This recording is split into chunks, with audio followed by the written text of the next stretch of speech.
Hello, my name is Aubrey Dawn, and this is my second attempt at recording my story, as the first time I got the random urge and I tried to do it and realized that with trauma, it helps and tries to save you by distorting your memory. And as I was going through my story, I realized that I needed to streamline the events a little bit better for more clarity. This has been a rough go of it. I've been doing this for the past 2 days, and I felt that based off of me wanting to be a psychologist and also sharing information regarding trauma-based healing from toxic relationships, I needed to provide you guys with a backstory and baseline as to why this is so dear to my heart, but also why I know what I'm talking about. This is super embarrassing, super shameful. I already look really bad. I'm not even doing makeup for this video. I am just raw dogging it right now because finishing this about 30 minutes ago has already started to weigh on me. It's been weighing on me the past 2 days, and now it's starting to bleed into my current issues and defense mechanisms towards my current life, and that's not fair. I'm very healed, very emotionally aware, and I don't really know how to deal with the emotions I'm feeling revisiting this time in my life, but I'm gonna try to do my best. I have it written down because I want to make sure that I tell it in the way that it occurred, so that way there's no confusion on incidents. And I am going to warn those of you that choose to watch this, there are some trigger warnings of abuse, emotional, very, very little physical, but it is in there, some sexual abuse, and just a lot of traumatic experiences that I went through in this relationship that truly shaped who I am today. I never felt the need to tell my story because I don't like looking at myself like a victim. I am no longer a victim. I've chosen to take what happened to me and let it help me build a better version of myself. And I feel like I've truly done that. I am now married to one of the most amazing men I've ever met in my life. And I have amazing friends and amazing community. And I feel as though without this particular experience, I wouldn't be where I am today. This is truly my salvation story. God shows up throughout it. He was there the whole time.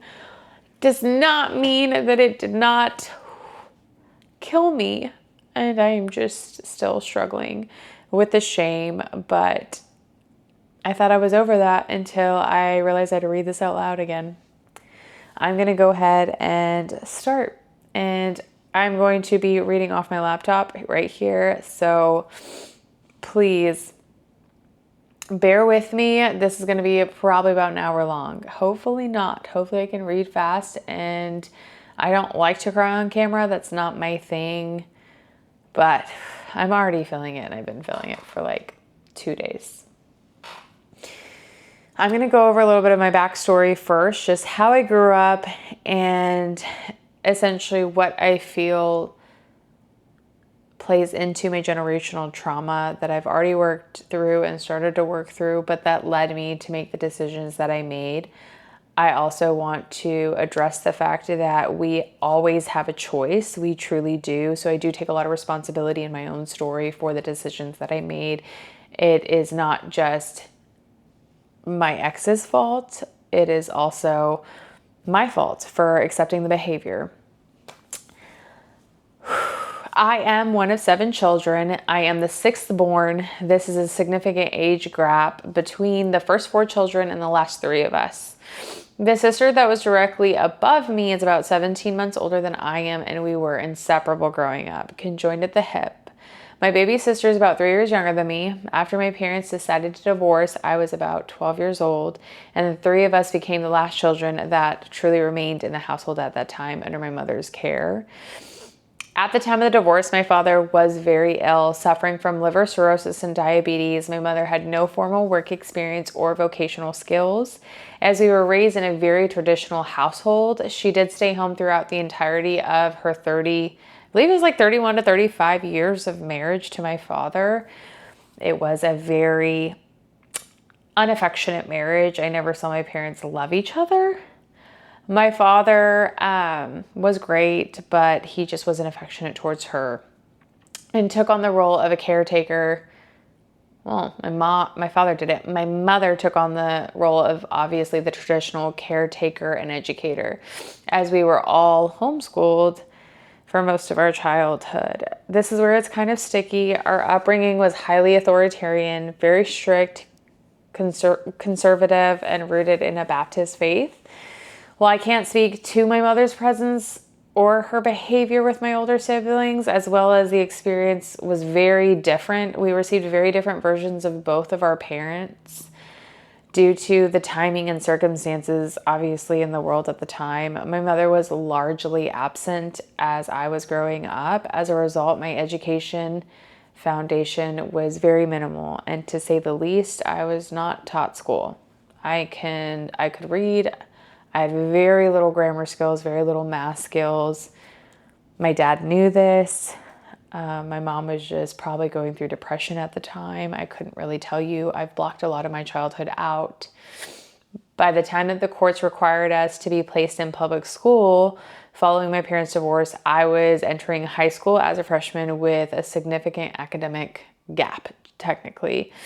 So I went in, it was super painful, and I was very aware how undereducated I was and knew that education was truly a privilege that I was not given. I worked relentlessly to catch up. I did double up on my courses and pushed myself to understand the foundational material that I had missed. My father during the time worked full-time in corporate America. He was traveling Monday through Friday. I can't speak to the full dynamics of my parents' marriage, but again, never witnessed a lot of affection. They functioned more like two single parents living under the same roof, really.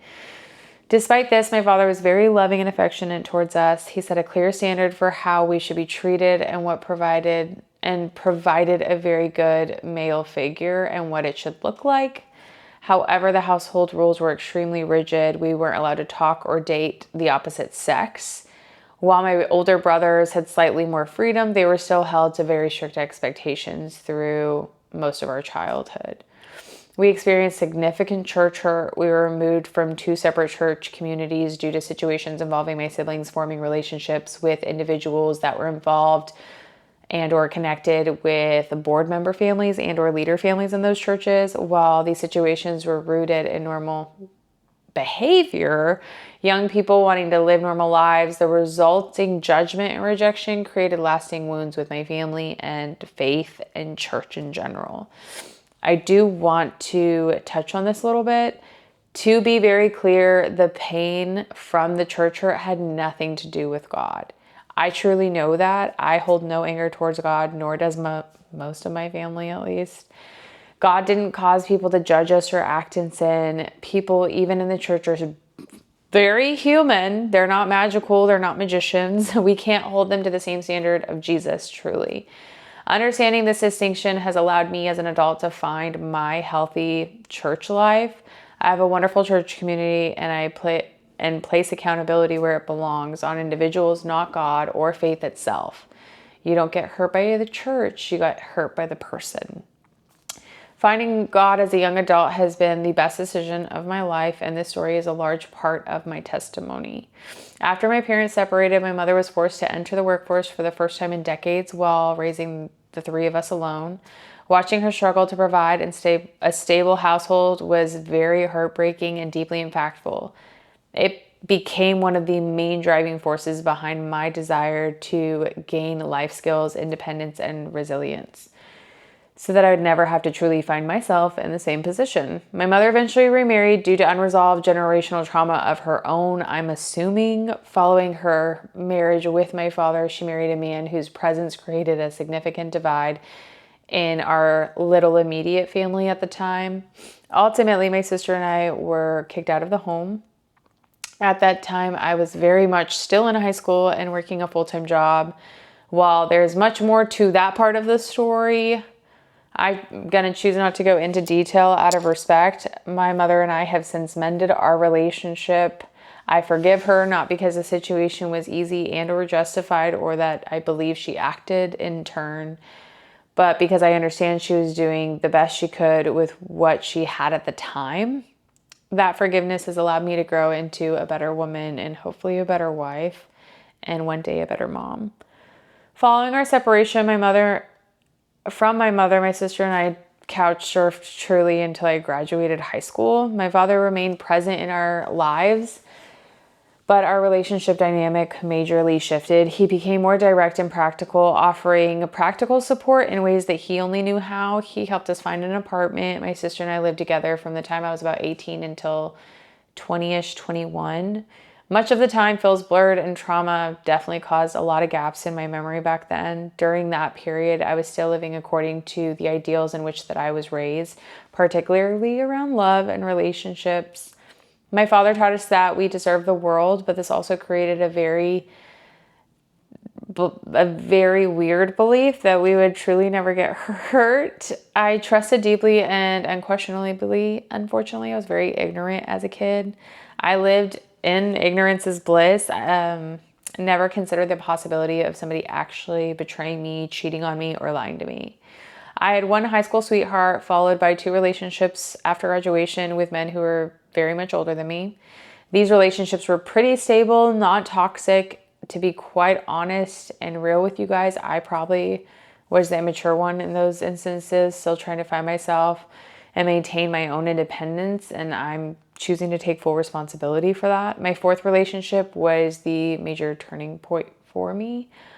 The man that pursued me was very persistent. He became very involved in my life during a very crucial time during my development before I turned 20. He was older, charming, presented himself as very safe. He did casually meet my dad, which gave me a sense of reassurance. However, I later learned that he had transmitted me with an STD. I contracted HSV during that relationship at the time. His response was that I was a liar, that I was a slut, that I was sleeping around.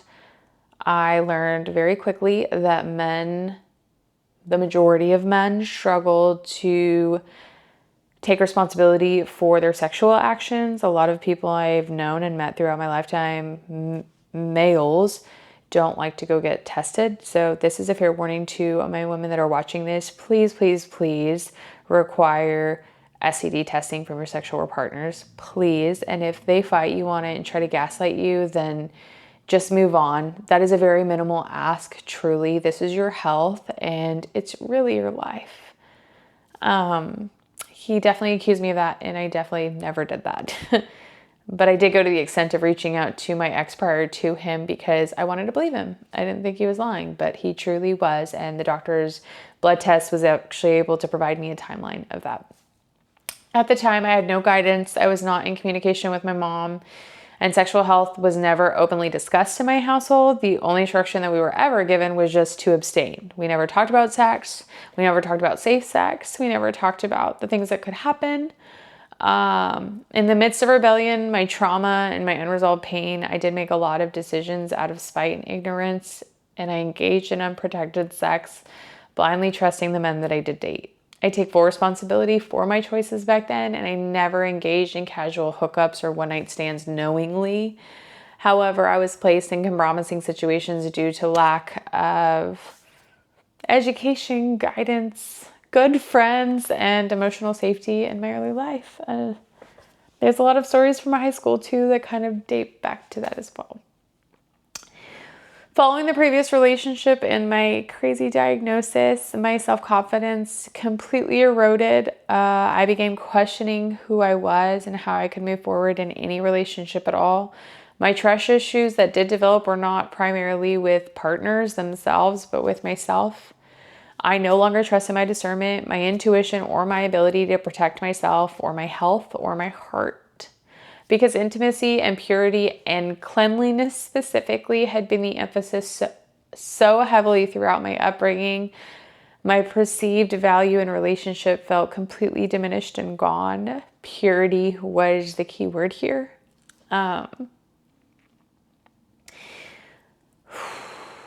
I internalized the belief that I was worthless, actually, much worthless than before, and this belief quietly shaped how I accepted treatment from others. The mindset laid the groundwork for the trauma bonding and tolerating far less than I deserved emotionally, psychologically, and relationally. It was during this vulnerable period that I met someone who significantly deepened these wounds. And for the sake of privacy, I'm going to refer to him as Todd. I met Todd at the gym. At the time, my sister and I trained at a local gym just in the DFW area where it was heavily populated with bodybuilders. And no, it wasn't destination, so hop that off. Fitness had always been a part of our lives, though we lacked formal education and nutrition training. Much of our social world truly did revolve around the gym and local dance halls. We were mostly out of Red River because we were underage and financially limited. These spaces became our primary source of social life and community. Todd actually ended up dancing, and I think that's why we connected so much, which felt familiar and safe at the time. Early on, however, it became clear that he was heavily involved in substance use beyond alcohol, including anabolic steroids, cocaine, and marijuana. This was not casual or recreational use, particularly with steroids, which later contributed to a lot of the emotional volatility and instability throughout our relationship, truly. When we first met, Todd disclosed that he did have an ex-girlfriend, and what he did not tell me was that they were very much in active communication and that the contact would continue the majority of our relationship. Shortly after meeting him, I made the intentional decision to disclose my medical situation. I did this because it mattered to me that I not perpetuate the same trauma that had inflicted me. This disclosure shifted the power dynamic immediately, which I was very blind to. Todd responded by withholding commitment and with no clarification on where we stood or where he stood with me, and began involving with where we stood, but he kept reaching out to me. He saw no reason not to engage in sexual activity, however, and at the time, I assumed he liked me regardless of what was going on with me, but he just avoided commitment altogether. He continued to pursue me while simultaneously using my disclosure as a tool to shame me, avoid commitment, and manipulate our narrative of us and our relationship. Around this time, there was a mutual friend of ours who was helping guide me through my first bodybuilding diet and introducing me to nutrition education. He was super successful. At the time, a lot of people found him attractive and also he was very much acquainted with Todd as well. Pretty sure Todd either sold with him, for him, I don't know. He expressed interest in dating me as well, but due to my emotional vulnerability and the complexities surrounding my disclosure, he also was married at the time. I chose not to pursue anything further with him. As Todd's controlling behavior escalated, he became increasingly threatened by our friend. Through manipulation and pressure, Todd framed the situation in a way that positioned me as disloyal and inappropriate, and eventually communication between me and our mutual friend was cut off, largely due to his frustration with my inability to leave the relationship and Todd's continued interference. It was after that communication that the truth became unavoidable, truly. Todd had been in constant contact with his most recent ex-girlfriend at the time.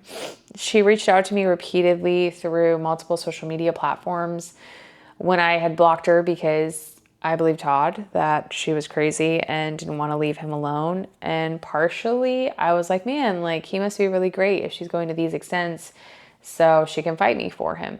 Dumb. Don't do that. Let her have him every time. She reached out to my sister quite a lot, the person I was living with at the time. She provided information not only about her continued sexual and emotional involvement with him herself, but sometimes she would give me information about his involvement with other women throughout our relationship.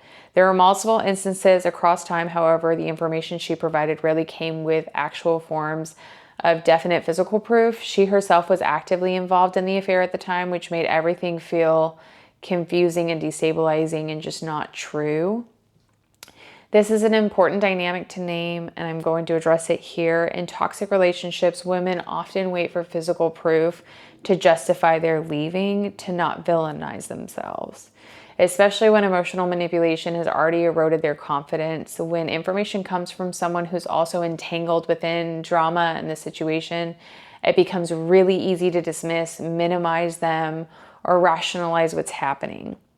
Todd reinforced his confusion by maintaining constant inconsistencies in his stories. He would pick arguments intentionally, disappear for days at a time, refuse communication, then return if nothing had happened, begging for me, loving me and him against the world.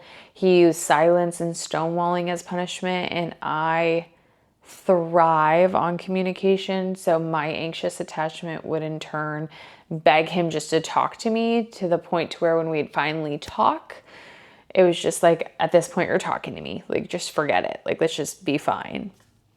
At Cowboys Road River, this dynamic was very visible. This is something that we did together as part of our hobbies. He didn't like me dancing with other men and people. He constantly accused me of seeking attention, being inappropriate, dancing too close. At the same time, he openly danced with other partners quite frequently in front of me. When I expressed discomfort, he would gaslight me, telling me I was overreacting, I was insecure, I imagined things, and I was controlling. I never actually asked him to stop dancing with people, but definitely it was only one-sided. Over time, social media became another battleground for the both of us. As my presence and attention grew, he became increasingly threatened. He framed my activity as validation seeking, inappropriate manipulation. He got me to believe that my visibility was equated to disloyalty a lot of the time. I became very depressed and desperate to prove my love and loyalty that I eventually deleted my social media accounts altogether. At one point, we did create a shared Instagram, and I cannot tell you at what point in our relationship that this took place, but it did, and this is something I'm very ashamed of and very embarrassed. Even then, he maintained secret channels of communication. Meanwhile, his most recent ex continued reaching out to me, to my sisters, supplying fragments of information that never felt sufficient enough to truly justify leaving, yet never stopped haunting me. It was a constant thing. I felt like I couldn't have like one day of rest. Eventually, my sister reached her limits with me because I didn't end the relationship. She chose to cut contact with me. This marked the end of us living together and further isolated me within the relationship to him. It is important to clarify here that Todd's high school sweetheart, who appears later on in my story, is a different person entirely from the most recent ex who had been causing the majority of the drama. The critical breaking point for me was midway through our relationship. It was on and off constantly, just living in chaos, confusion, and anxiety. After another wave of communication from his ex suggesting dishonesty and continued infidelity, I reached a breaking point and I decided to leave town with a girl that I had met at the gym. She was part of the bodybuilding community. At the time, I had no concrete proof of anything, only just suspicion and gut feelings that something was wrong. He was extremely upset that I left. Whenever I did anything for myself, it would further reinforce that I could leave him. It just increased tension and instability between us. And every time I would leave him, I would almost get this power. Like I found my confidence again. Being in front of him allowed me to say no. And he knew that. When I returned to town, my friend that I had traveled with, we both just went straight to Red River. She had some friends there. That night, I ended up running into his ex-girlfriend from high school, and she knew who I was. And during the interaction, she did mention to me that Todd had been there, and she asked if I was with him, and I wasn't. And this led me to text him and ask him where he was, which warned him that I was there, to which in turn he left immediately. In that moment, I did not know that he was with somebody else, another woman. I did not know that he had flown her in or brought her in from out of town, purchased a hotel for her. All I knew was that I had a sudden sense of betrayal. There was a reason that he left. There was a reason that he didn't see me, because normally in these situations, he would try to find me and reconnect and beg me. And that's what he had been doing the entire time that I was gone.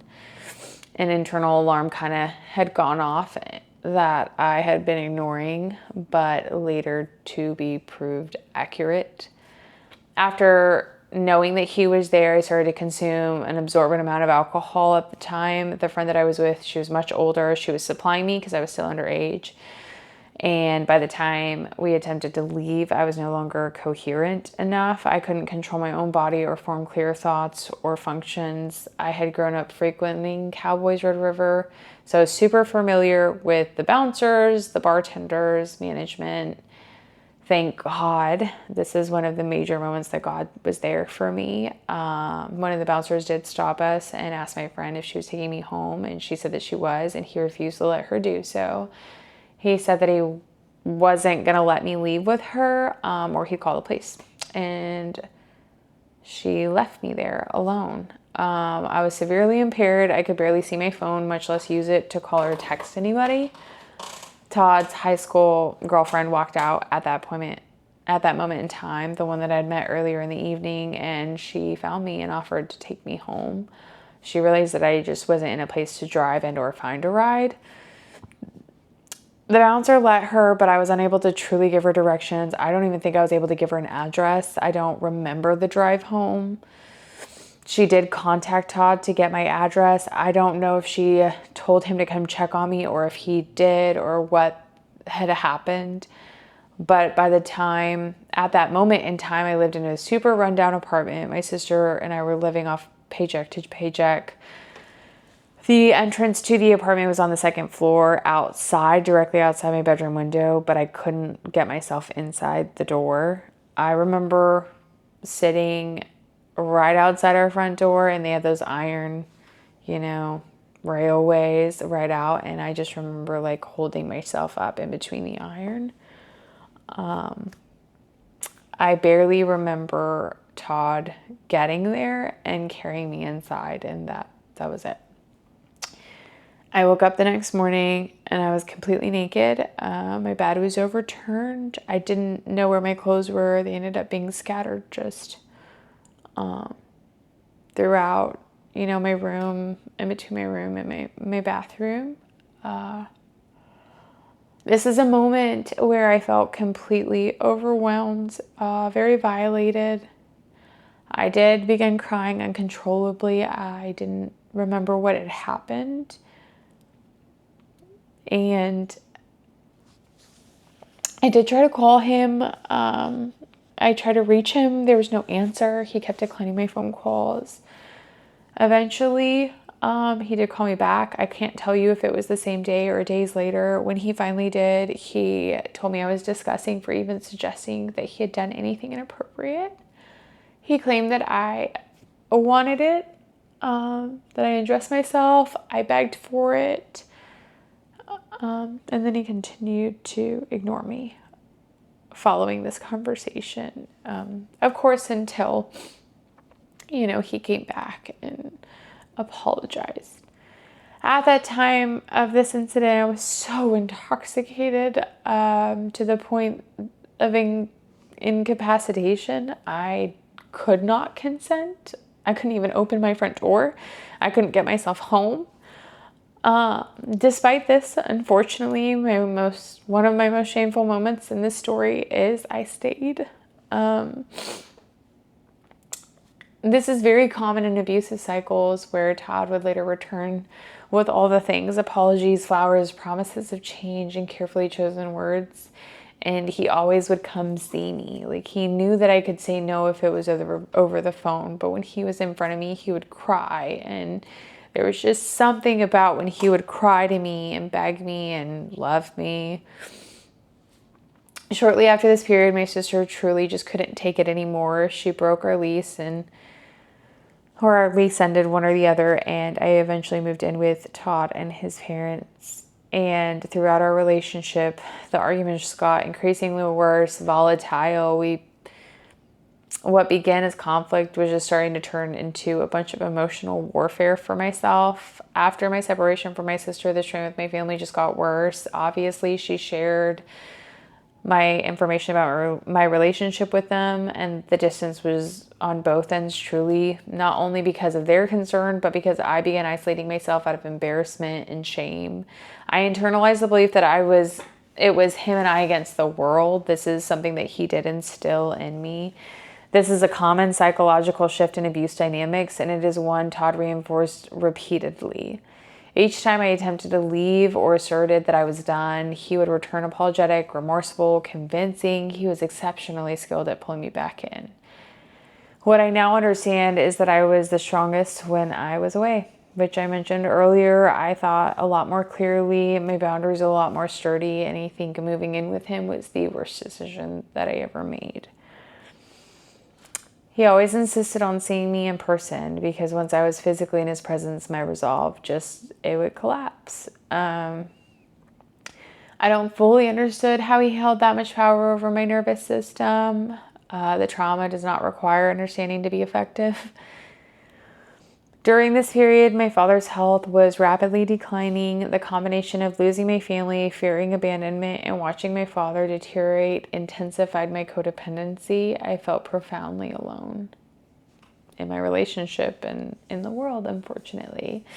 I maintained contact with my dad through our relationship. It was super complicated. He raised us in a way that left emotional distance, but he did love me very, very much. And I had a relationship with him that existed outside of my siblings. Many of my siblings did believe at the time that I prioritized my relationship over him, and at the times I probably did. That belief has left me with the deepest remorse and an unresolved shame following his passing. I still struggle with forgiving myself. Bodybuilding control. This is the moment in time to which in turn I started my bodybuilding career. During the first year of living with Todd and his parents, that's when I decided to commit to a bodybuilding prep. This mattered deeply to my dad. He believed that all of his daughters were meant to be seen. He believed we deserved the spotlight, not by vanity, but because he saw our worth where others might not have. Bodybuilding became something that we truly bonded over. He supported it completely up until the end of his life. It's one of the few spaces where I felt truly loved and encouraged and celebrated by him because I sucked at sports, guys. Like, I am not athletic. He did not approve my relationship, but he felt that he had little authority to intervene. But he truly loved me anyways. He did. I intentionally avoided bringing Todd around my family. I was embarrassed. They didn't like him. He didn't like them. I spent far more time with his family instead, which is another layer of isolation I didn't recognize at the time. As my prep progressed, something shifted. I felt competition from him, resentment, disdain.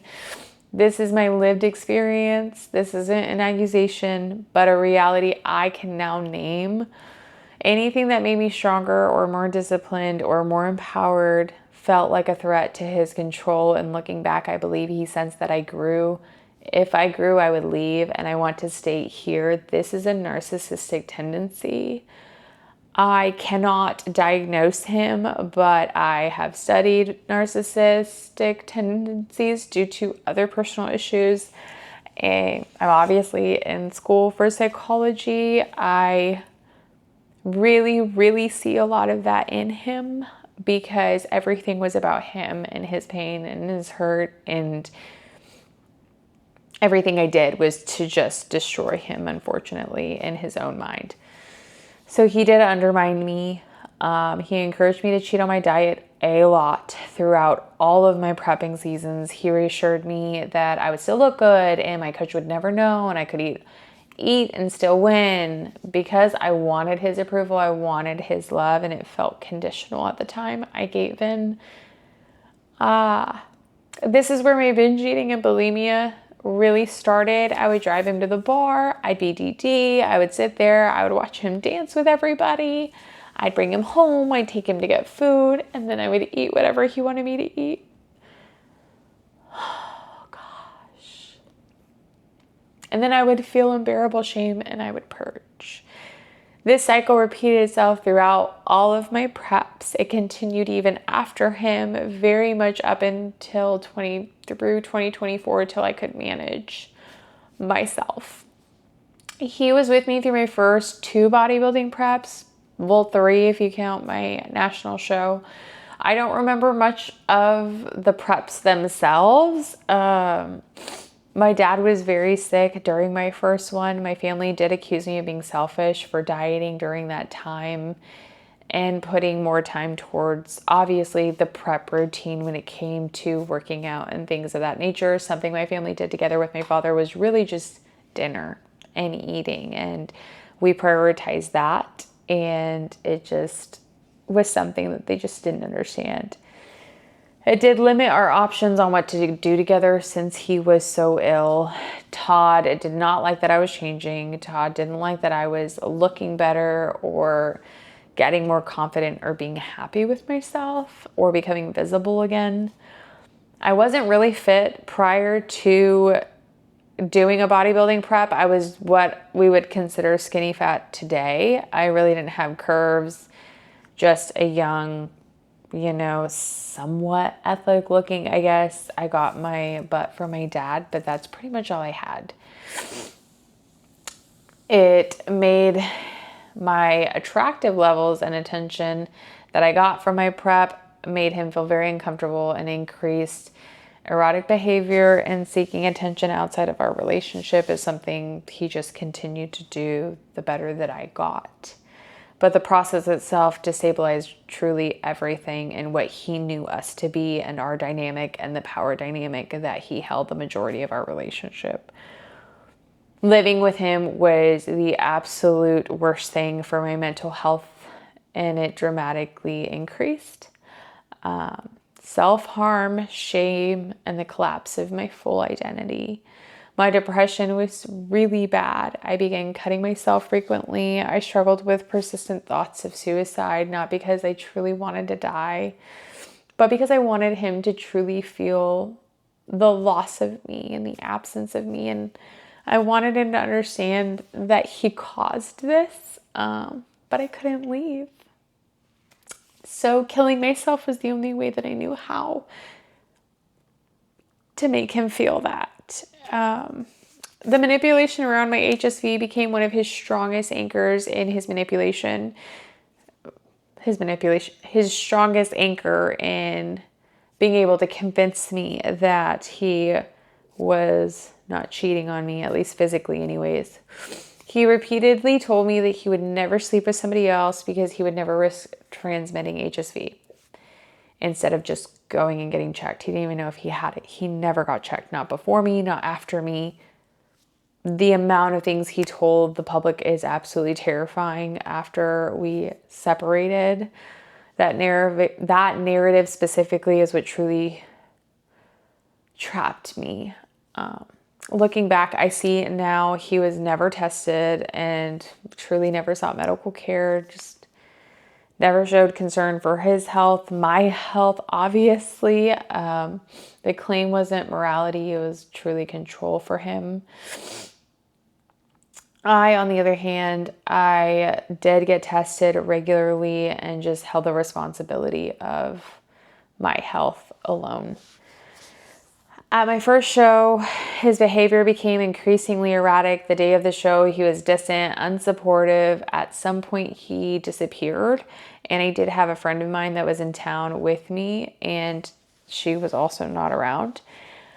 I became so psychologically destabilized with everything that had been happening that I briefly suspected her and him having an affair that evening, a married woman and someone I still am friends with today. The suspicion that I held then now breaks my heart that I would go there.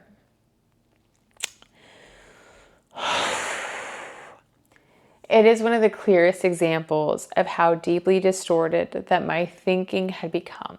I no longer trusted any woman around him. I projected my pain outward instead of holding him accountable. I ended up doing very well at the show, but 2 months later, in February of 2018 is when my father passed away, and This is the moment that I still carry that never did leave me. Trauma did not take away this memory, unfortunately. The day before my father died, he did call me. He asked to see me. He wasn't feeling very well and he lived really far away and it was super late. I begged Todd to go with me. Of course, he said no, because if I decided to go, that was his chance, right? I was so attached. I was terrified that if I left, he would cheat, that I told my father I couldn't come.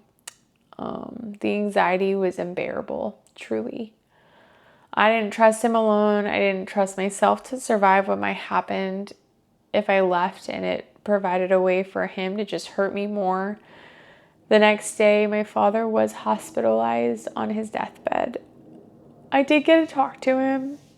I did get to apologize. I still carry a really, really heavy weight about this day. The grief, betrayal, and the point where survival truly took over was one of the deepest resentments that I carry.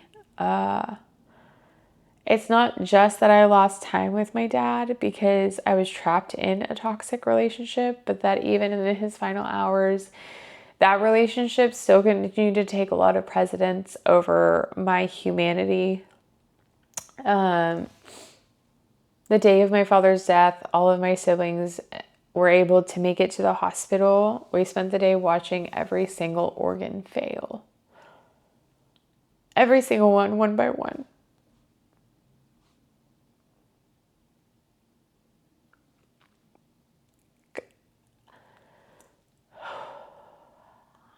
I hate that he was with me.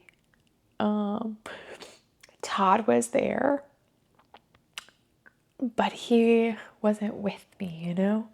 He was in the hallway. He sat on his phone the whole time. And then he asked to leave. And I get it, guys. Like, witnessing death is so uncomfortable, especially when it's not your family. I get it. I do. Looking back, it should have looked so different. I struggle to understand how I allowed that moment to unfold like that. I did let him leave.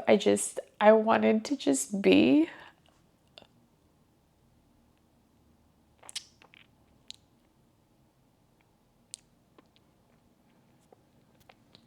Obviously, my siblings and I stayed, and we watched our father pass away that day. That moment shattered something in me, and that will forever be broken.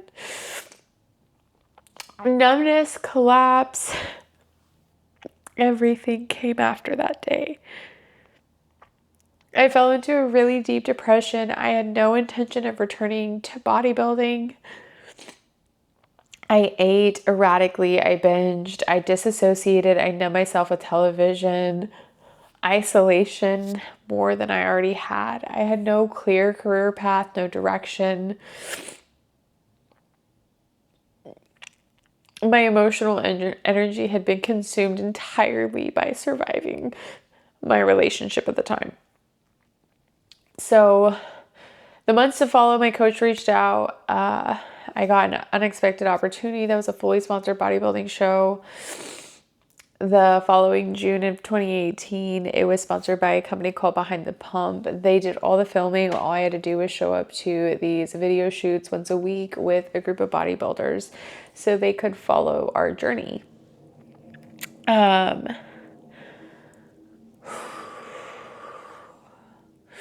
said yes because this was something that I believe my father would have truly wanted. Bodybuilding is one of the few things we genuinely bonded over. And he believed his daughters were meant to be seen. I truly believe that God showed up in this particular moment as well through that opportunity. It gave me something outside of my relationship finally. Obviously, Todd wasn't happy, didn't want me to do it. He accused me of being selfish. He said that we were supposed to take turns doing shows. And for the first time, I was like, absolutely not. Like, you've done nothing. You've gotten no coach. You're not prepping. You're not dieting. Like, I'm not saying no to this. He then referred to my father's death as proof of his support. He claimed that he didn't want to start a prep while I was grieving and eating. I saw that as manipulation. I chose to do it anyways, truly. I didn't want to give him that power. My second prep was just as much a challenge as my first. Todd continued with the background voice telling me to eat and constant degrading of me. I looked better. I felt better. I was disciplined. I was around other bodybuilders all the time. I was being posted. I felt visible again. I was becoming a newer version of myself outside of him. The cheating escalated. The communication with his ex escalated. However, people were encouraging me to reopen my social media accounts, which I had previously deleted, obviously, due to him. They told me that I truly had real promise. Todd despised it, obviously. His insecurity was super intensified, especially around a particular man that I work with professionally in the bodybuilding industry. The man was well known, older, completely professional. There was no type of relationship like that whatsoever. But now I understand people often do accuse others of what they themselves are capable of. Our arguments worsened. I became more emotionally detached. Eventually, we moved into our own apartment. Todd continued working as a maintenance man in an apartment complex. And I began to take a leasing career for more serious aspirations. For the first time, I started to build a life that didn't revolve entirely around him. The control didn't stop. It only got worse the better that I did. Living in a hypervigilance is truly what it became. Todd had a best friend who was deeply embedded in our social world and dancing. This best friend saw everything that he did and eventually did tell me some things that had occurred. This created massive uproar in our relationship. Obviously, we broke up, got back together, all the fun stuff when it came to that. There were countless nights where Todd would pick fights, disappear, not come home. His friends was involved in that and gave me all the information I needed to know. I never knew where he would go. I became consumed by trying to find him, so much so that it became very harmful to my job, my performance. I wanted to share a few moments that I'm truly not proud of, not for punishment, but because I'm also taking responsibility of the person that I did become. At one point, Todd posted a photo on Facebook that accidentally showed a part of his camera roll at the bottom. You know, you like screenshot a photo. He wasn't very smart, honestly, and I was stupid. In the roll, he had his own nude of himself. I never received this. We obviously didn't do this at the time. A woman noticed it and messaged him confirming their current involvement with each other. At the time, I had access to all of his accounts because we had gotten back together and broken up, and he had cheated on me so much that that was one of the stipulations of us being together. I was that girl. I monitored DMs, followings. Honestly, it was exhausting. I don't recommend this for absolutely anybody. Even though he knew I had access, he openly engaged in conversation about their current sexual activity. I left work that day. I spiraled. I broke down. Of course, he broke me down, and the patterns repeated. Living together, his behavior just became worse because truly there was nobody to witness it besides the person getting it. He threw things, screamed.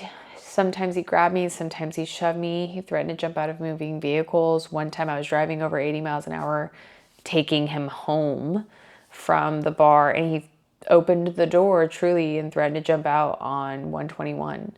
Later, he tried to accuse me that I was trying to kill him. He accused me of breaking his windshield with a phone he himself had thrown at his own windshield. He told other women that I was crazy. I destroyed his things, that I was unstable. He did never punch me. He never slapped me. But to be quite honest, the physical intimidation, emotional abuse, and constant fear was, I almost wish he had hit me versus the things that he had done. Todd sold a lot of steroids and a lot of other recreational drugs, which put me into really dangerous situations. He would sometimes involve me in these things as well. I did get into really bad habits just by being around him. At one point, the verbal abuse and shaming became so unbearable, I decided to swallow a bottle of pills trying to end my life.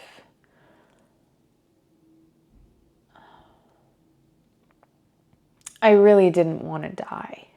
I just couldn't live like that anymore.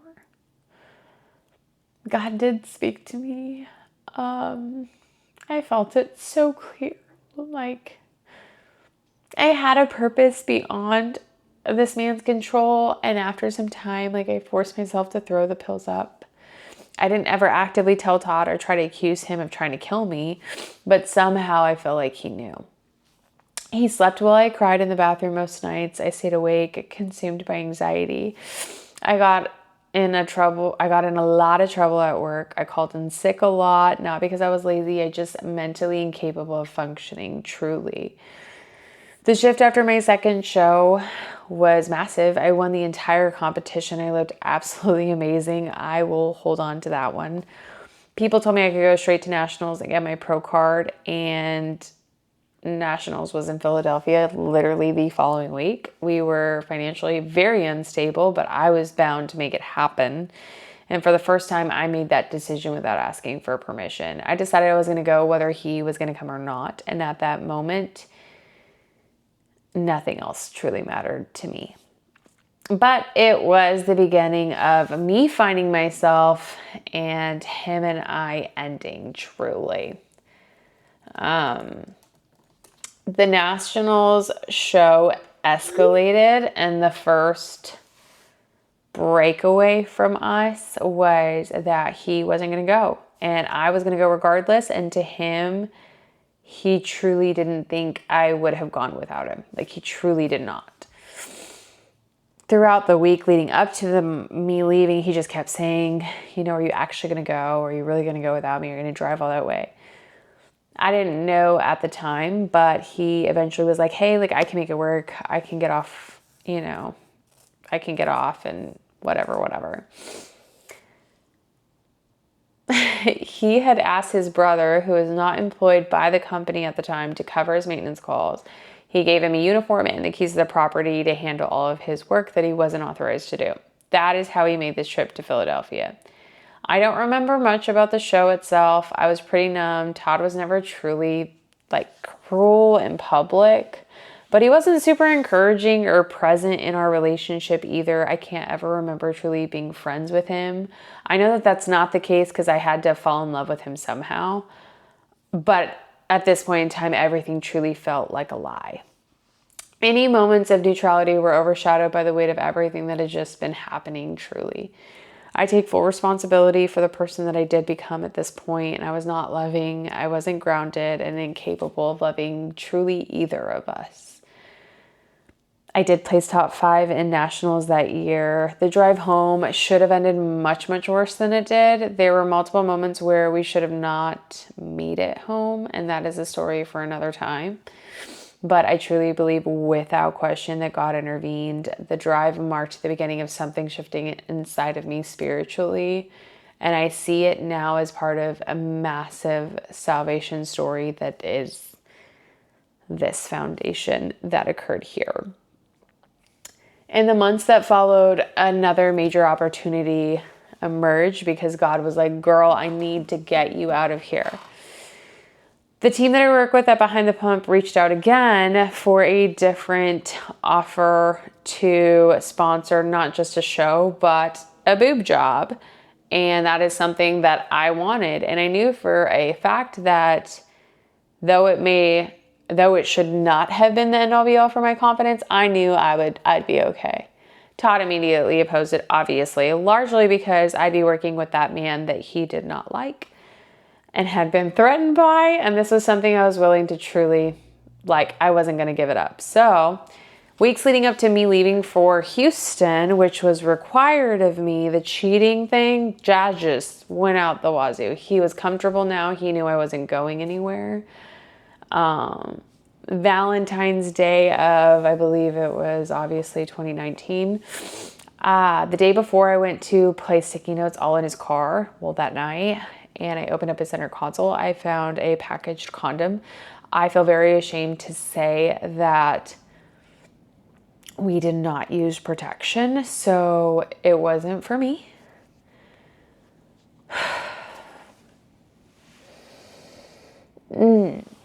I did not confront him. I left it there. The next day was Valentine's Day, and I had a strong intuition that he was involved with his manager at the time. It felt super irrational because she was significantly older than him, but I had started to learn that he held no discrimination. If that man was anything, he was not discriminatory towards any woman.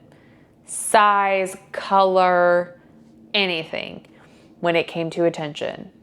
Also had no morals or values with that, just to say. Looking back, I truly understand that his need for validation and no boundaries,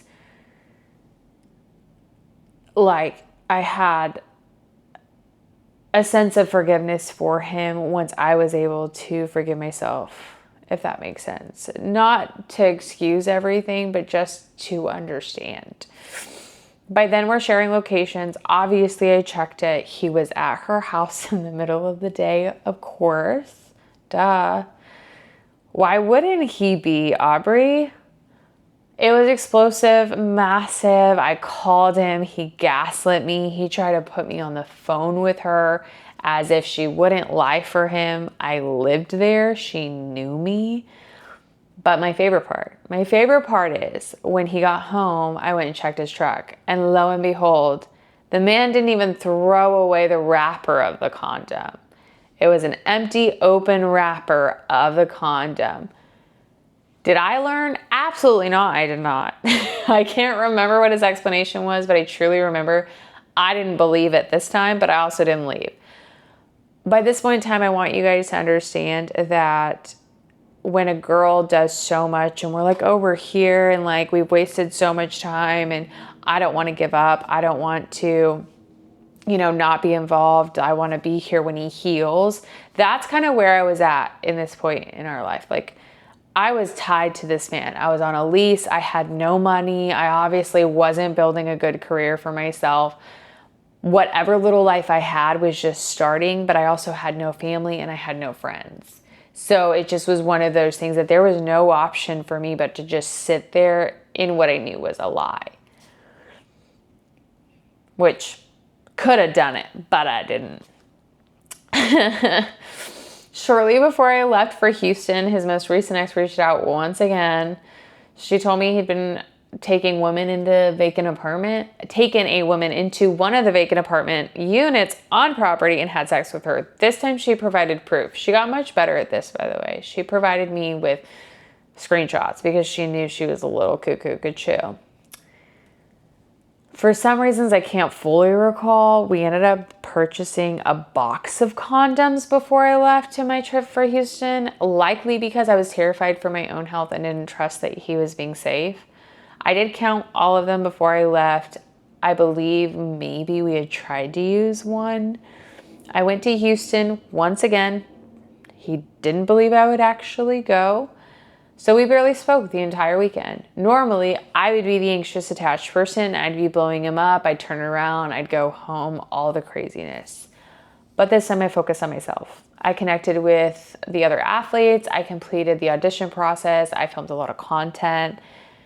I started to remember who I truly was outside of him and our relationship. I told him, when he finally did call me, I can't even tell you, I was gone for 2 nights, 3 days. And I believe it was halfway through Saturday and I had left Friday. He called me and accused me of taking condoms with me to cheat on him. Obviously with the man he was insecure about. And I straight up was like, I counted them too. So if any are missing, they weren't missing because of me. And I let him hang up and I did not chase him. And I think he knew that this was the beginning of the end. I was choosing myself, which I had never done before. I got home that following Sunday. Things kind of seemed calm. It didn't last very long. He picked a fight almost immediately. Whenever he would pick arguments around the weekends, it normally was because he wanted to go dancing alone, or he wanted to have a reason to leave and disappear.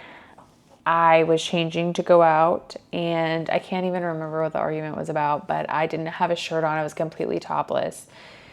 And he told me he was going by himself, but he was like, you need to leave the apartment. He was trying to force me to leave the apartment. He said, absolutely not. Like, I'm going to stay home. Like, what do you mean? He said that he didn't feel comfortable leaving me home because he didn't want me to wreck the apartment and cause damage to the property, which I had never done in my entire life. But I also want to state, my name was on the lease. I was telling him this. I'm on the lease. I've paid for these items. I have absolutely no logical reason to damage anything in here, as I am also held liable for these things. Which in turn, he picked me up fully shirtless, no bra, and walked me outside of our apartment and locked me out. I feel a lot detached from this particular moment because I just am still in awe that this had happened, but it did. And I banged so loud, they had no choice but to let me in because somebody was about to call the cops. Ran inside, grabbed my phone, grabbed my keys, grabbed a shirt. I remember leaving, and of course, at some point in time, I'm sure we made up. I just didn't deal with it. In the days that followed, he tried to go through my phone, accusing me of cheating on him when I was in Houston, and I lost it. Truly, I'd finally hit my point where I was just so tired of this. So I did the best thing I knew how. I gave him a taste of his own medicine. I ran away from him because he was chasing me around the apartment. I ran to the bathroom and I deleted everything off my phone. I had nothing to hide. But I wanted him to feel the confusion of it because his manipulation was so good to me that it wasn't the question of if he did something, it was the proof of it all the time. If I didn't have the proof, he could just tell me, well, you don't know. Like, I never did that. I never did that. Even sometimes with proof. He'd be like, no, it wasn't me. It wasn't me. So that was the moment where ties were cut. He obviously was like, I'm done. I accepted it. Like, break up with me. Please let me leave. Please. And I felt free. I said, okay. I grabbed what I could. He put my stuff into trash bags. He threw it out the front door, and that was it. For the first time, like officially the first time. I moved out after the breakup. Todd did what he does best, continued to contact me, cried, apologized, begged. He did all the things men like him do and all the things he knew I wanted to hear the entire relationship. He eventually got fired from his job, like shortly after we broke up. He accused me of being the reason. He said, I got fired because my manager discovered that I had given my brother access to the property and allowed him to work illegally in his place. I did feel bad, I truly did, but he was very like, it's your fault. I went to nationals for you. You got me fired, blah, blah, blah. I wanted him out of my life, but I was like, you know what? Like, I'll help you. So I was trying to help him rebuild his resume. I felt a little guilty, but I wanted him out of my life. I wanted to leave the situation not being villainized the best that I could with no more shame. Many women in toxic relationships know this moment very well. The desire to exit clean, kindly, and responsibly without holding fault. I promise you at some point that goal disappears because you will be the villain no matter what you do. While helping him, he had to give me access to his email to find his resume. I found all of the proof from the girl that he had brought into town the night that I believe he sexually assaulted me. There was a hotel booking. There were nude photos of her. And what comes next is what I had turned into. I did message her on Facebook. I found her. She did not respond, but she read it, and I was very upset. I threatened to expose her nudes all over Facebook if she didn't just give me information, like just tell me the truth. She eventually admitted that she didn't know that he had a girlfriend, confirmed they had been communicating both while we were together and during that period we labeled as a breakup. Obviously, I didn't post her photos. I didn't care. But the act itself remains one of the most shameful moments of my life, and I truly do own that. This is not who I am. It was who prolonged abuse had turned me into, and someone willing to harm another woman in order to understand the truth. I carry deep remorse for that moment particularly. And if she ever sees this video and remembers me, I am truly sorry to all the women that I hated, whether you knew it or not. Like, I apologize. What that moment truly taught me forever is this.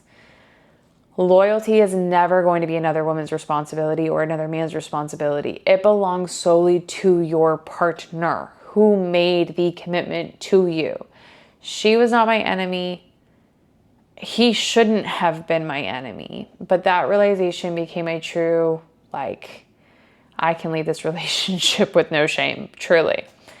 So we did not speak. I took nearly a year to myself following this moment. I had my own apartment. I had my own friends. I continued bodybuilding. I built my career, my own community. I dated. I healed. I remembered my worth. I loved myself again. I did fall back. About a year later, I made a massive mistake. I did not cut all contact. This was my problem. We shared a lot of social worlds. We shared the gym at the time. I obviously moved to gyms. I did the best that I could, but I did not want to give up my dancing community. And I believed I was being mature by remaining civil and present. I thought I'd be able to heal around him. I do now know better. You can never heal in the same environment in where you lost yourself and lost trust for yourself. Not because you're weak, but because trauma remembers. Eventually, I allowed him back into my life. This time it was way brief. I think it was like a couple months. I had healed just enough to hold standards. The cheating, however, got a little bit more, he got a little bit smarter, if I could say so myself.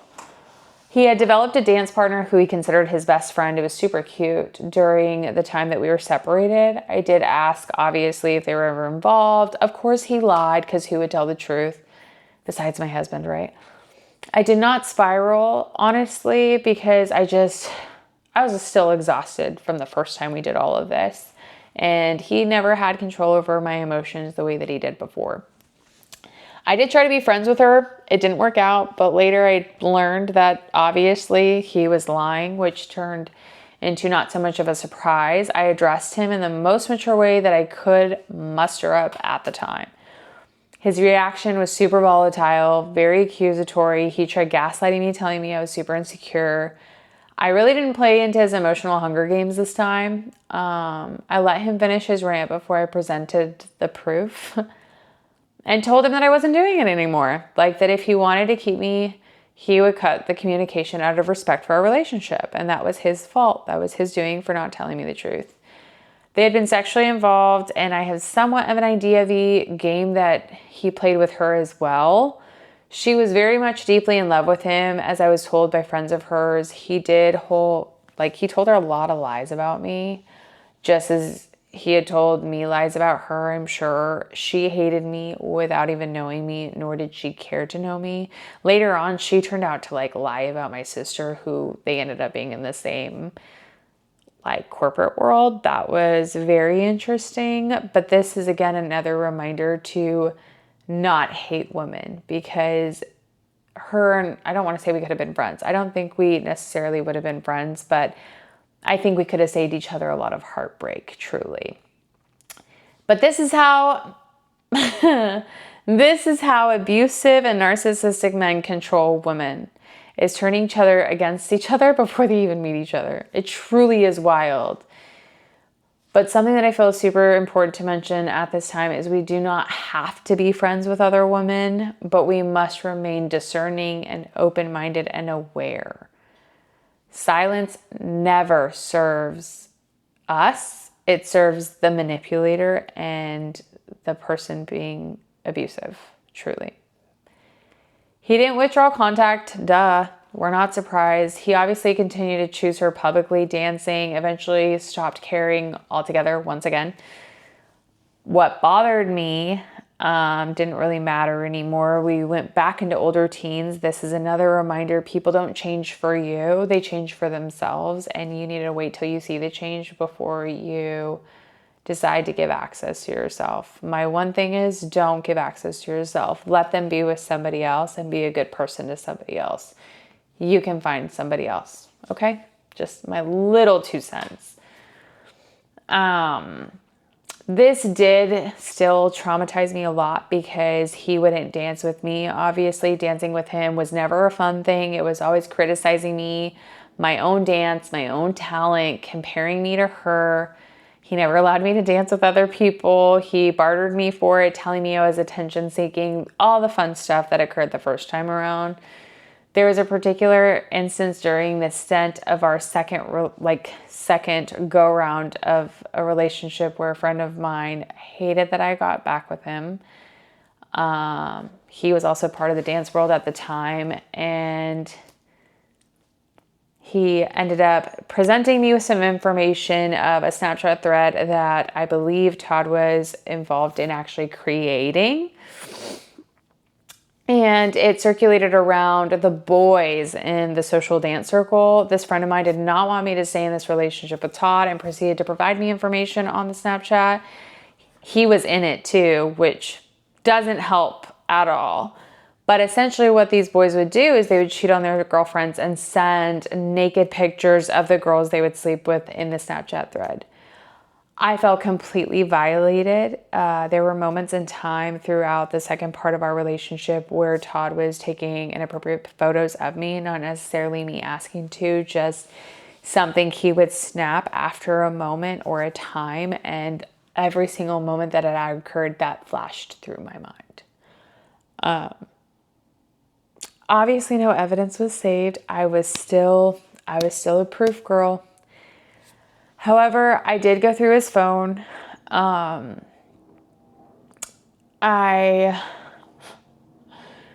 went through his phone and I found photos of other girls on there that I believe he had shared. It was disgusting, heartbreaking. It led to just emotional detachment to where I then didn't necessarily leave the relationship. Part of me feels like I subconsciously stayed to just, I don't know why I stayed. Punishment, probably. We did go dancing some days after this. I let another man buy me a drink, and I did share my Snapchat because I just stopped caring. Truly, I had no more respect for my relationship, and I should have just left at the time because I was now acting out of character for my own terms of loyalty. I did have no intention of following through with communication. I was just finally done and decided to play the same what would Todd do kind of game, you know. That bit me in the butt. One of his friends told on me and he lost it. Like, took me out to the car, screamed, put hands on me, took my keys and threw them in his car. I'd driven with him at the time. It created such a massive scene in the parking lot that people had stopped to ask me if I was okay. He wanted to leave me there, but I would not get out of the car because he had my car keys and my dog was in his house. And so I lost it. I was screaming at him. He pulled me out of the car. I jumped back in the car. I found my car keys. I found his house key. Like, I took all of it. It was very bad. It was the worst I had ever felt about myself.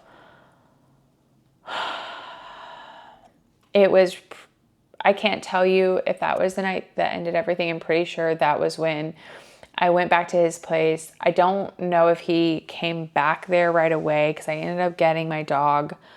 I found his Apple Watch, and your Apple Watch doesn't delete deleted messages from your phone. So I found all communications from his best friend, dance partner, his continued relationship with her, their sexual involvement with each other, messages that overlapped both of our relationships. She was also in one at the time. And that was my last straw for the last time, truly. I left. I never went back. He never stopped trying to contact me. I did not block him at the time. During our second stint of our relationship, I loaned him money to get his car out of impound, which was $2,500. And some part of me felt like he truly loved me at some point enough to pay me back because it was from my dad's life insurance. Still haven't seen a penny to this day.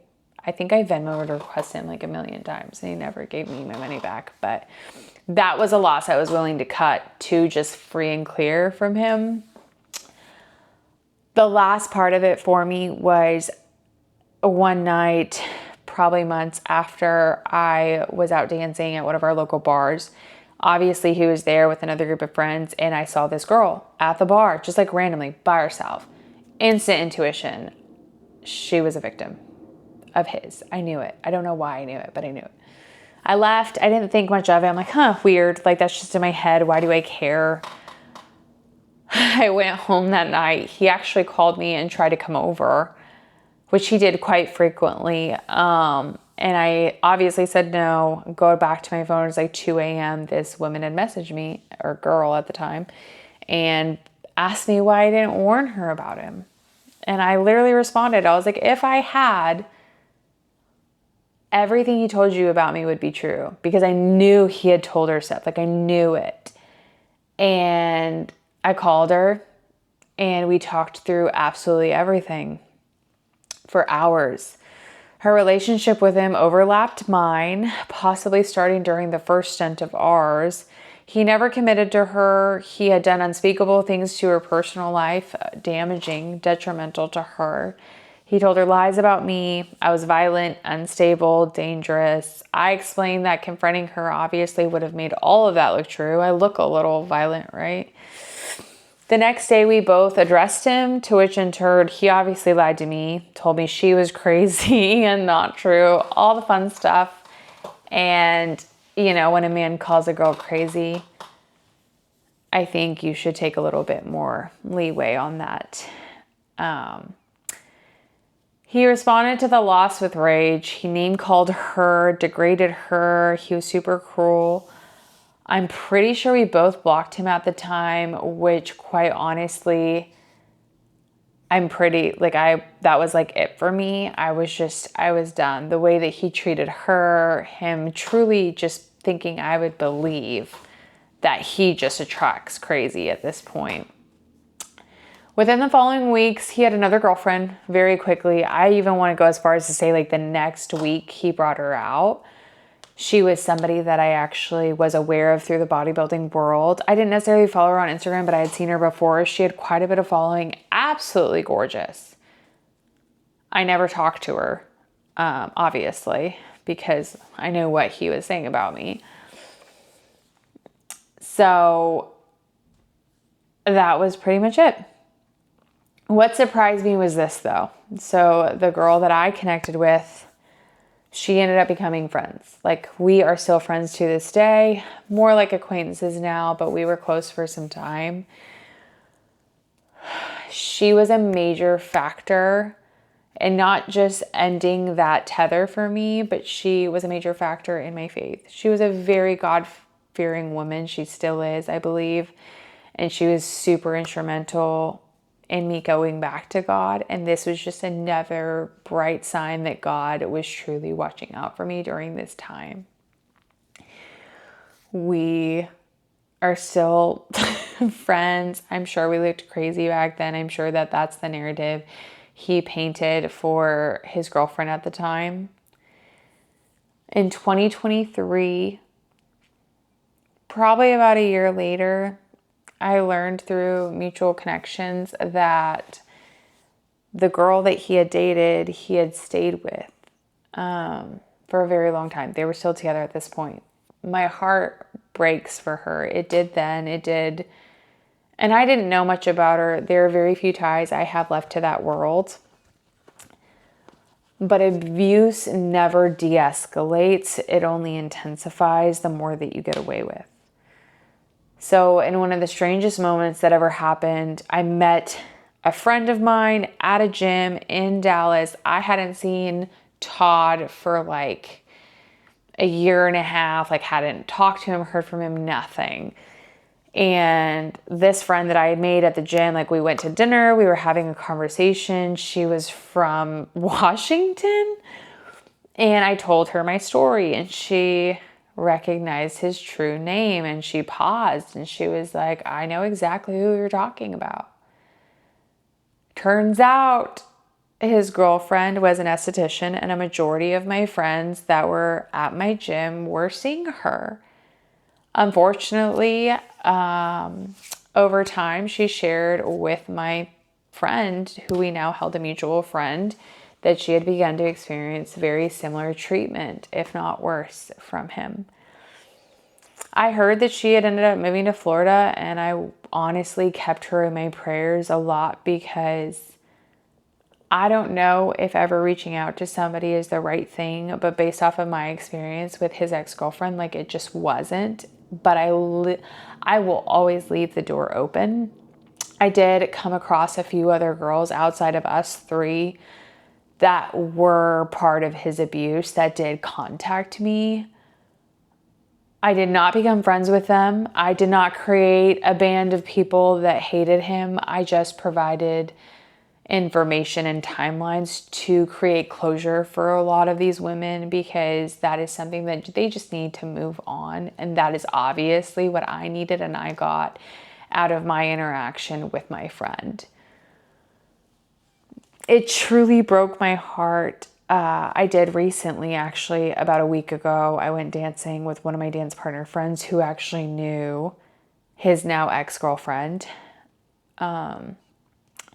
And he brought her up, but he used a shorter nickname for her, so I didn't know who he was talking about.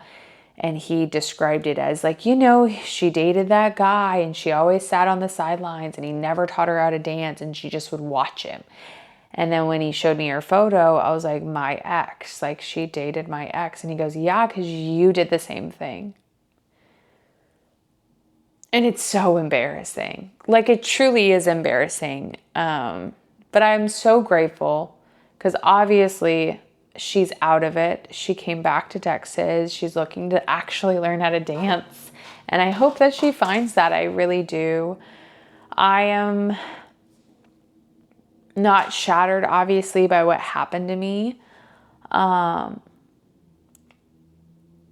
I have developed much higher standards for myself. I would not have rebuilt my relationship with God the way I did if it wasn't for this. I truly would not. I am now aware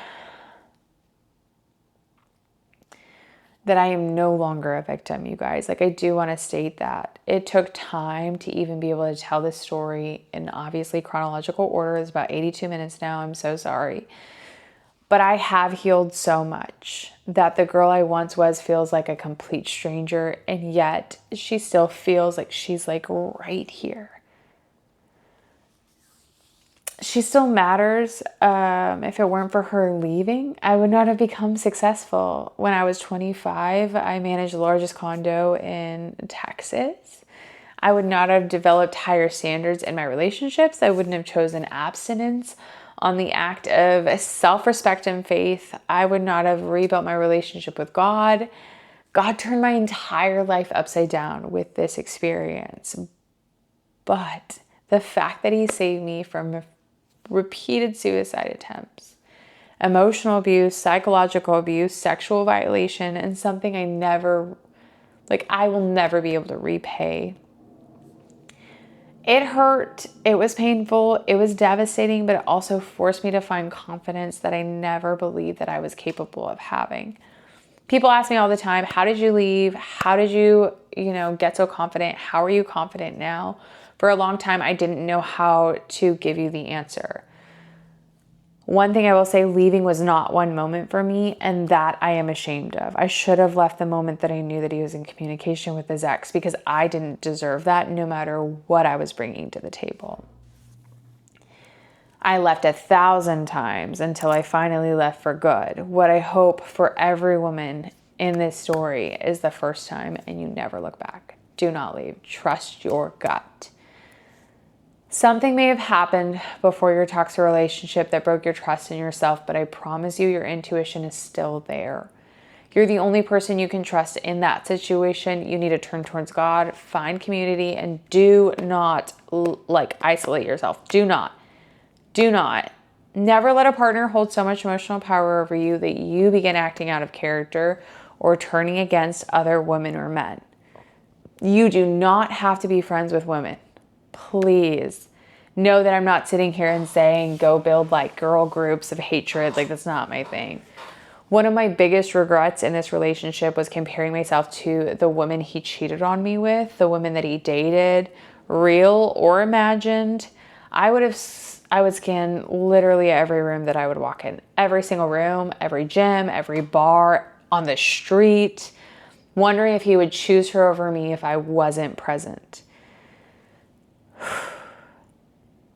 That woman no longer exists, okay? Today, I walk into a room and I see other women. I want to be friends. I want to compliment them. I want them to feel beautiful. I want them to win. I want them to come back into the room. I want them to come back to the gym.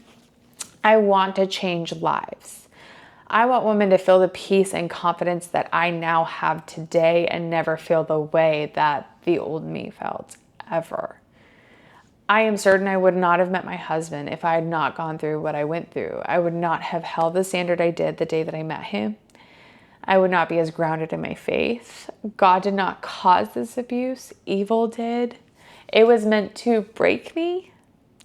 God allowed me to walk through it because he knew it would build this woman today. This experience shaped my interest in psychology and trauma-informed healing. I had none of this knowledge when I began healing. I had God, myself, a few friends who refused to let me disappear. And it's been years. I still make a lot of mistakes. Unfortunately, obviously, I still have triggers, but I survived it. I truly believe I can survive anything. To anyone hearing this, I promise you, you are not alone. Whether it's less than this or more than this, you can leave.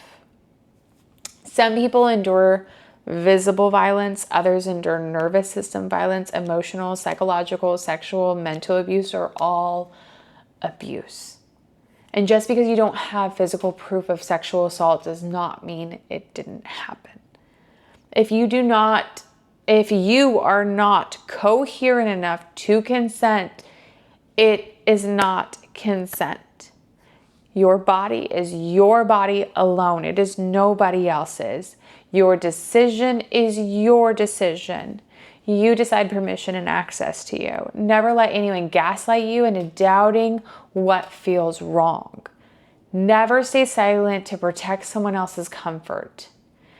You are truly, truly loved, and I truly want you to know this.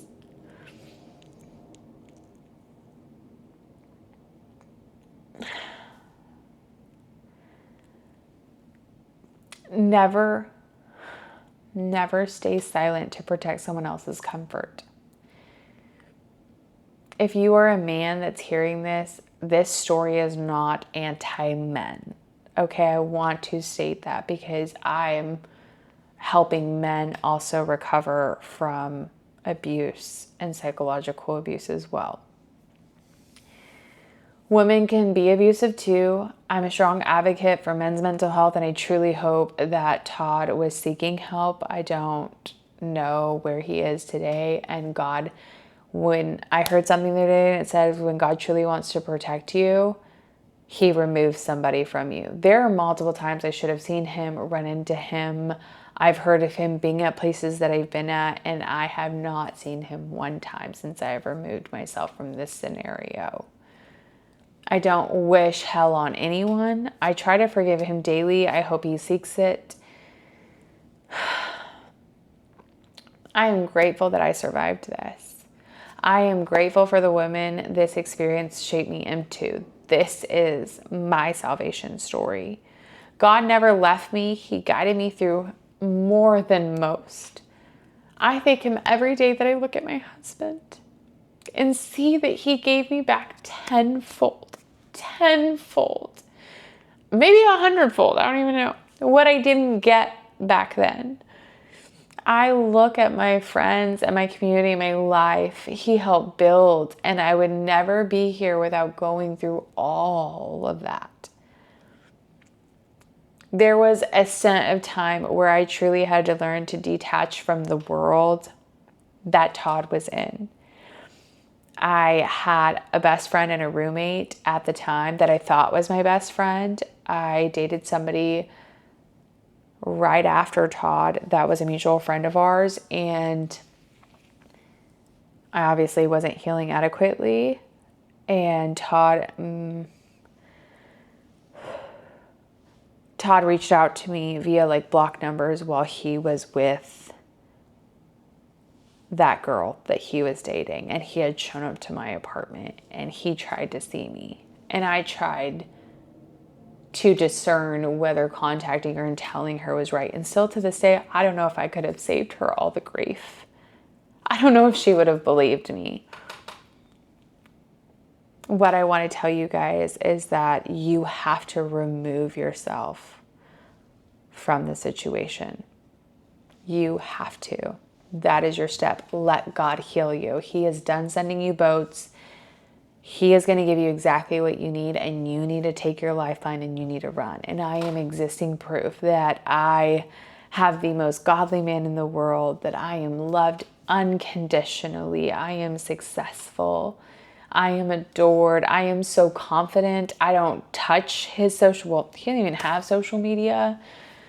I trust him with my life. I trust him with my friends. I could never imagine him looking at another woman. I actually probably look at more women than he does. I am the happiest and most at peace I've ever been in a relationship. And I want that for you too. I'm now done rambling. I know this was a lot. It was a lot of triggers too. I did the best that I could chronologically for you guys. If you have any questions, please reach out to me. I am on social media. I am getting my psychology degree. I am certified in neurolinguistics programming to help you rewire your toxic learning and your trauma learning as well, because I had to do it for myself. I want nothing but to not just help women grow, men too. I do want to focus on trauma-informed women because I truly believe women can help women and men can help men, and I want to build the best women possible. I have worked with men before, but I truly believe men need a good example of a man and women need a good example of a woman. So I'm here for it. If you watch through all of this, I love you, and I'm finally done with this story.